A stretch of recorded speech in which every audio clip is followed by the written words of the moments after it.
100 രുദ്രന്മാർ, ശിവന്റെ 100 നിലകൾ. ഏത് രൂപത്തിൽ ശിവൻ നമുക്ക് സമീപിക്കാൻ പറ്റും? ഇതിന് ഉത്തരങ്ങൾ ഇവിടെ തുടങ്ങുകയാണ്.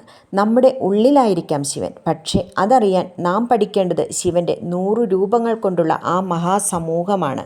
അതാണ് ശതരുദ്ര. നമസ്കാരം, എല്ലാവർക്കും ഗോകുലമാലയിലേക്ക് സ്വാഗതം. എല്ലാവരെയും ഒന്നുകൂടി ഓർമ്മിപ്പിക്കുകയാണ്, മറക്കാതെ എല്ലാവരും സബ്സ്ക്രൈബ് ചെയ്യണം, ലൈക്ക് ചെയ്യണം, ഷെയർ ചെയ്യണം, കുഞ്ഞുങ്ങൾക്കൊക്കെ പറഞ്ഞു കൊടുക്കുകയും ചെയ്യണം. ശതരുദ്രം എന്നത് 100 രൂപങ്ങളിലുള്ള രുദ്രൻ എന്നാണ് അർത്ഥം. ഇതൊരു സംയുക്ത പദമായാണ് ഉപയോഗിക്കുന്നത്. ശതമെന്നാൽ 100, രുദ്ര കഠിനമായുള്ള ഭയങ്കര രൂപത്തിലുള്ള ശിവനെയാണ് ഉദ്ദേശിക്കുന്നത്. ഈ സംഹിത ശിവന്റെ അനേകം രൂപങ്ങൾക്കും ആഴത്തിലുമുള്ള ഭക്തി പ്രകാശനങ്ങൾക്കുമായാണ് സമർപ്പിച്ചിരിക്കുന്നത്. ശിവഭഗവാന്റെ 100 രൂപങ്ങൾക്ക് ഓരോന്നിനും അതിൻ്റെ ദൈവികതയും പ്രകടന രൂപവും യോഗഫലവും ഉള്ളതാണ്. ഇവിടെ ലക്ഷ്യങ്ങൾ എന്തെന്നാൽ ദേവതകൾക്കിടയിൽ രക്ഷാധികാരിയായി പ്രത്യക്ഷപ്പെടുകയും ഭക്തന്മാർക്ക് തത്വചിന്തയുടെ വഴികാട്ടുകയും സൃഷ്ടിയിൽ വിവിധ ശക്തിമാർഗങ്ങൾക്ക് ആക്കം കൂട്ടുകയും ആയിരുന്നു. ശിവന്റെ 100 നാമങ്ങൾ ഇവിടെ പ്രതിപാദിക്കാൻ കഴിഞ്ഞില്ലെങ്കിലും കുറച്ച് നാമങ്ങൾ നമുക്കൊന്ന് പറഞ്ഞു പോകാം. കപാലി, മരണത്തിൻ്റെയും കാലത്തിൻ്റെയും ഭാവി സാക്ഷ്യമായി പ്രതിനിധീകരിക്കുന്നതാണ് കപാലി എന്ന ശിവന്റെ നാമം. ഭൈരവൻ, അകൃത്യങ്ങൾ നശിപ്പിക്കുന്ന ഉഗ്രമൂർത്തിയായാണ് ഇത് പ്രതിനിധാനം ചെയ്യുന്നത്. ശങ്കരൻ, കല്യാണ സ്വഭാവമുള്ള ആശീർവാദദായകനാണ്. ഉമാപതി, പാർവതീദേവിയുടെ ഭർത്താവായ സ്നേഹമൂർത്തി.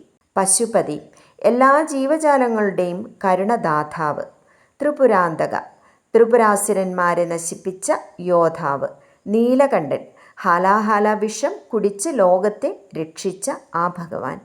ആഗ്നേയ, അഗ്നിശക്തിയുടെ ദേവത, താപവും ശുദ്ധിയും വഹിക്കുന്ന ആ ദേവൻ. സർവ, സകലത്തിലും വ്യാപിച്ചിരിക്കുന്ന സകല സ്വരൂപനായ ഈശ്വരൻ.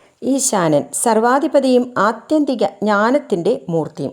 ഇങ്ങനെ 100 രൂപങ്ങൾ ശിവന്റെ പല ഭാവങ്ങൾ തന്ത്രശാസ്ത്ര, യോഗശാസ്ത്ര, പൗരാണിക തത്വങ്ങൾ എന്നിവയെ ആധാരമാക്കിയാണ് വന്നുകൊണ്ടിരിക്കുന്നത്. ഓരോ രൂപത്തിനും വിശേഷ മന്ത്രവും ധ്യാനവും ഉണ്ട്. ചില രൂപങ്ങൾ രക്ഷാകരമായതും ചിലത് ശിക്ഷാഭാവമുള്ളതുമാണ്. ചിലതാകട്ടെ ജ്ഞാന ധ്യാനമൂർത്തികളും ആണ്. ഈ രൂപങ്ങൾ ആദ്യകാല ഉപാസകർ താന്ത്രികമായി ധ്യാനിച്ചിരുന്നത് ശിവഗായത്രി, മഹാമൃത്യുഞ്ജയ, അഷ്ടമൂർത്തി ഉപാസന എന്നിവയുടെ ഭാഗമായായിരുന്നു. ഭക്തർ ഓരോ രുദ്രഭാവത്തെയും വ്യത്യസ്ത പ്രകൃതികളായ കഷ്ടതകളെ മാറ്റാൻ ഉപാസിക്കുന്നു. യോജകരാകട്ടെ ശിവന്റെ വിവിധ തത്വങ്ങളെ ആത്മാനുഭവത്തിലേക്കാണ് ഉയർത്തുന്നത്. താന്ത്രികരാകട്ടെ ഈ രൂപങ്ങളിൽ നിന്ന് മന്ത്രതന്ത്രശാസ്ത്രമാണ് ആവിഷ്കരിക്കുന്നത്. ഇനി നമുക്ക് ശിവന്റെ 10 ഉഗ്രരൂപങ്ങൾ ഏതൊക്കെയാണെന്ന് നോക്കാം. ശിവൻ പരമകാരുണ്യത്തിൻ്റെ അതുല്യ ദൈവമാണെങ്കിലും അസുരവിനാശനത്തിനും താപനിവാരണത്തിനും വേണ്ടിയുള്ള ഉഗ്രരൂപങ്ങൾ പുരാണങ്ങളിൽ പ്രസിദ്ധമാണ്. ഈ രൂപങ്ങൾ ശിവന്റെ ശക്തിയും സംഹാരശേഷിയുമാണ് പ്രതിനിധീകരിക്കുന്നത്.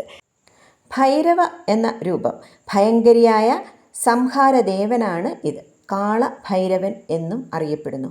വീരഭദ്രൻ ദക്ഷന്റെ യാഗം നശിപ്പിച്ച ഉഗ്രതയുടെ അവതാരമാണ്. കാളനതക, കാലം ഭസ്മമാക്കുന്ന രൂപമാണ്. കാളസംകാരം എന്ന് അറിയപ്പെടുന്നു. ചണ്ഡേശ്വരൻ, ശിവഭക്തരുടെ കണക്ക് വഹിക്കുന്ന ഗുരുഭാവമുള്ള രൂപം. മഹാകാലൻ, സർവകാലത്തിനു മീതെയുള്ള താപനാശകനാണ് മഹാകാലൻ. രുദ്രൻ, അതിക്രമത്തിൽ ശിവന്റെ ഉഗ്രമൂർത്തിയാണ്. അഘോര, ചിതാഭസ്മത്തിനും ഭയാനകത്വത്തിനും ഉദ്ഭവിക്കുന്ന സൗമ്യവും മാർഗശക്തി ഉദ്ബോധിപ്പിക്കുന്ന രൂപവുമാണ്. കപാലി നേരത്തെ പ്രതിപാദിച്ചിരുന്നു. കപാലമധ്യത്തിൽ തപസ്സിൽ ലയിച്ച ആ ഭീമാകാരമായ രൂപം. ഉഗ്രതാണ്ഡവൻ, താണ്ഡവ നൃത്തത്തിലെ ഉഗ്രതയുള്ള നൃത്ത ശില്പം പോലെയുള്ള ആ രൂപം. അസിതാങ്ക, ധ്യാനയുക്ത തത്വത്തിൽ അകൃത്യങ്ങൾ നശിപ്പിക്കുന്ന തന്ത്രരൂപമാണ് ഇത്. ശിവന്റെ ഉഗ്രരൂപങ്ങൾ ഭക്തന് ധ്യാനിക്കാമോ എന്നൊരു ചോദ്യം എല്ലാവർക്കും തോന്നും, ഇല്ലേ? ശിവന്റെ ഉഗ്രരൂപങ്ങൾ ഭക്തനായി ധ്യാനിച്ചാൽ ഭയം, കഷ്ടം, ദുരിതം, അകൃത്യശക്തികൾ എന്നിവയെ നശിപ്പിക്കുന്ന സംഹാരശക്തിയായും അനുഭവപ്പെടുകയാണ് ചെയ്യുന്നത്. ശതരുദ്രയിൽ ശിവന്റെ അഷ്ടമൂർത്തി ഭാവങ്ങളെക്കുറിച്ച് പ്രകടമാക്കുന്നുണ്ട്.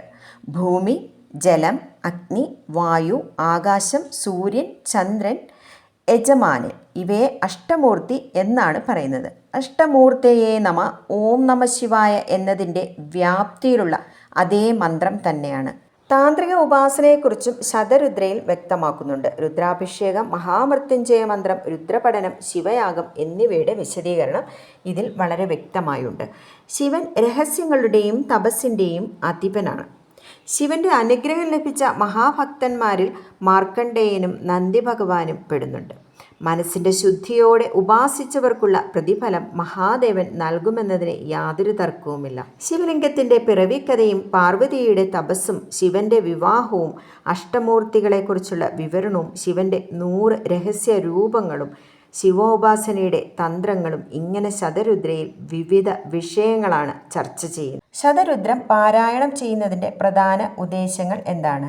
ശിവന്റെ അനുഗ്രഹം ലഭിക്കാനും രോഗനാശനത്തിനും പാപപരിഹാരത്തിനും കുടുംബസമൃദ്ധിക്കും ഐശ്വര്യത്തിനും വേണ്ടി പ്രദോഷകാലങ്ങളിലും ശിവരാത്രികളിലും നമുക്ക് ഭജിക്കാവുന്നതാണ്. ഇത് ദോഷപരിഹാരവും മുക്തിമാർഗവുമാണ് നമുക്ക് നൽകുന്നത്. ശതരുദ്ര പാരായണത്തിനുള്ള ആവശ്യങ്ങൾ എന്തെന്നാൽ ശുദ്ധ ശരീരവും ശുദ്ധ വസ്ത്രവുമാണ്. ശിവലിംഗത്തിന് അഭിഷേകം നൽകാവുന്നതാണ്. വെള്ളം, പാൽ ഇവ ഉപയോഗിച്ച് ചെയ്യാം. മനസ്സിൽ ശുദ്ധിയോടെ ഓം നമഃ ശിവായ എന്ന മന്ത്രജപം ഉണ്ടായിരിക്കണം. വീടുകളിൽ പാരായണം ചെയ്യാമോ എന്നൊരു സംശയം എല്ലാവർക്കും ഉണ്ടായിരിക്കും. ഇതിന് ചില ശുചിത്വ നിബന്ധനകൾ ആചാര്യന്മാർ കൽപ്പിക്കുന്നുണ്ട്. ശുദ്ധ ശരീരമായിരിക്കണം, അതായത് പാരായണത്തിന് മുമ്പ് കുളിച്ചിരിക്കണം. ശുദ്ധ വസ്ത്രം ധരിച്ചിരിക്കണം. വേദമന്ത്രങ്ങളായതിനാൽ നിർമ്മലമായ മനസ്സോടെയും ഭക്തിയോടെയുമാണ് ചൊല്ലേണ്ടത്. ശിവലിംഗമോ ശിവചിത്രമോ മുന്നിൽ വെച്ച് വിളക്ക് കത്തിച്ച ശേഷം ചെയ്യാവുന്നതാണ്. പാരായണ സമയത്ത് വാദ്യശബ്ദം ഉണ്ടാകാൻ പാടില്ല, അതായത് ശുദ്ധമായ അന്തരീക്ഷമാണ് അവിടെ ഉണ്ടായിരിക്കേണ്ടത്.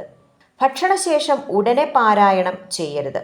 അസ്വസ്ഥമായ മനസ്സോടെയോ പരിസരങ്ങളിൽ ചീത്ത ശബ്ദങ്ങളോ ഉള്ളപ്പോൾ ഇത് ചൊല്ലരുത്. തെറ്റായ ഉച്ചാരണം ഒഴിവാക്കണം. അനാദരവ് കൂടിയുള്ള വായനയും ഒഴിവാക്കേണ്ടതാണ്. രുദ്രനാമങ്ങൾ ജപിക്കാമോ എന്നൊരു ചോദ്യം ഇല്ലേ? അത്യന്തം ഉത്തമമാണ്. ശിവഭക്തർക്ക് നിത്യപാരായണമായി ഉപയോഗിക്കാൻ പറ്റിയതും വളരെ പുണ്യപ്രദമായതുമാണ് ഈ രുദ്രനാമങ്ങൾ. ശതരുദ്രം പാരായണം ചെയ്യുന്നത് ഭക്തനിൽ അതിനിയുക്തമായ അന്തർവിചാരം ഉണർത്തുകയും ആത്മീയ ഉണർവിലേക്ക് നയിക്കുകയും ചെയ്യുന്നു. ശിവന്റെ തികഞ്ഞ സത്യസ്വരൂപത്തെ അനുഭവിക്കാൻ ആഗ്രഹിക്കുന്നവർക്കും ശിവഭക്തിയിൽ ആഴം തേടുന്നവർക്കും ഇത് അമൂല്യമായ പാതയാണ്. ശിവൻ ഒരു ഗുരുവായും സംഹാരകനായും രക്ഷകനായും എല്ലായ്പ്പോഴും നമ്മെ കാത്തു നിൽക്കുകയാണ്. ഓം നമഃ ശിവായ.